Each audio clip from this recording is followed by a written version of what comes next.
Hi, I'm Daniel Mera, and I'm the visual design specialist here at Unilock. I'm in charge of all the photography that you see in our catalog, website, and other marketing materials. Here are some tips that can make the photos you take on your cell phone much better. Tip number 1, choose the right day to shoot. The pictures should be taken after the project has been finalized and the softscape has fully grown. This will ensure the pictures look rich and full of life. If you can't return after the softscape has matured, make sure to have fresh soil or mulch on the flower beds and some grass around the project to make the place feel fresh. Always choose a sunny day, but avoid shooting around noon when the sun is at its brightest. It's best to shoot during the golden hour, which is always 7 a.m. to 10 a.m. in the morning or 6 p.m. to 9 p.m. The sun is lower at this time of day and the patio will be covered in a warm glow. This will make the foliage pop and enhance the look of all the photos.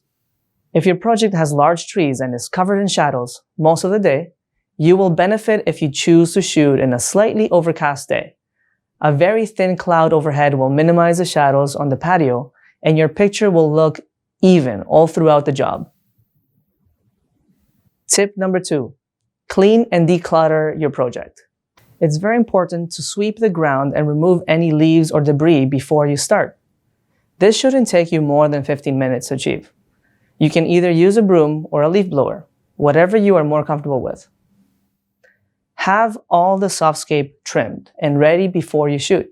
You can improve your project photos by utilizing items that homeowner have already purchased, like pillows, furniture, flower pots, etc. If you haven't done so already, you should watch the Photo Staging Tips webinar available on this site. It's important to make this place look vibrant and lived in. You can achieve this by simply opening umbrellas, removing barbecue covers, and turning flower pots around so the dead parts aren't showing, or remove them altogether if they've seen better days.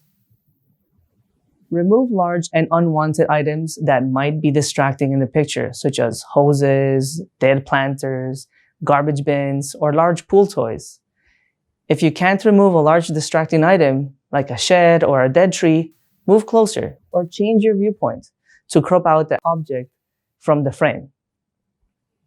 As a rule, the same way that you would turn on a water feature before you take a picture of it, make sure you light up a fire if you want to take a picture of a fireplace, fire pit, or any fire feature.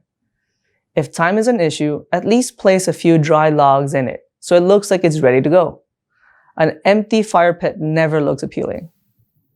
Consider if you need to remove some furniture if the place looks too cluttered. It's hard to showcase and appreciate your craftsmanship if a project is full of furniture and unwanted items. Tip number 3, get your phone ready. Now that you have cleaned and decluttered the project, we are ready to shoot. Today's phones do a great job at adjusting the light for you, so don't feel the need to change the settings if it's not necessary at all. Make sure to wipe down the camera lens before you do. You can use a clean fabric to remove dust or dirt from it. Just be careful not to scratch the lens. Tip number 4, how and what to shoot. When you're shooting, make sure you tap the screen on the element you are trying to focus on, like the fire pit, table, water feature, etc. This will allow your camera to focus on the most important element on the frame. And try to keep the phone as steady as possible for a few seconds before you take the shot, and don't forget to stay still after you tap the shutter. Remember that shooting at eye level is the most natural camera placement. It helps the viewer appreciate the complete project and helps them picture themselves there. You can also shoot at a lower level if you want a more artistic photo and focus on a small wall or planter box. That will allow the viewer to see the texture of a product and the craftsmanship of your cuts. Always take multiple picture angles in a variety of portrait or landscape formats. The variety of formats will allow you to share these photos on multiple platforms, such as social media or for awards of excellence and submissions. Don't rely on the zoom feature on your phone. Walk forward to the subject for a closer shot. The resolution of the footage will be reduced if you use the zoom feature, and the pictures or video will start looking grainy if you do. Don't shoot straight into the sun. Try to shoot when the sun is behind you, so the project is nice and bright. Otherwise, you'll have a picture full of shadows.